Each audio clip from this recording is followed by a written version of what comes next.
Guys, nakadungag na gid ang person ng kamuting kahoy. So, tapos naman yung ating pa-order. So, makapag-merienda na tayo, no? Pero late na. Alas 5 na mahigit. So, kain tayo, guys.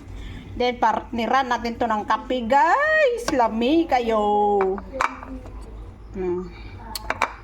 Pala na ni. Isa ito mag-diet ug manapod. Char! Partneran natin ng kape. Dahil may order ako kanina. So, nakabili ng balanghoy. So, totoo talaga yung sinabi nung tindera, no? Kasi, ano talaga siya, yung bago. Hindi ba lumang balanghoy? Kahit hindi mo na siya pigaan, okay lang. Ingay naman ang pamangkin ko, guys. Naghuhugas. Guys, morning reality, guys. Pagkatapos sa pa-order, ang daming hugasan.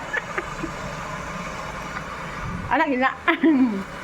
Kaunta ba lang, hoy? So, magkape punta.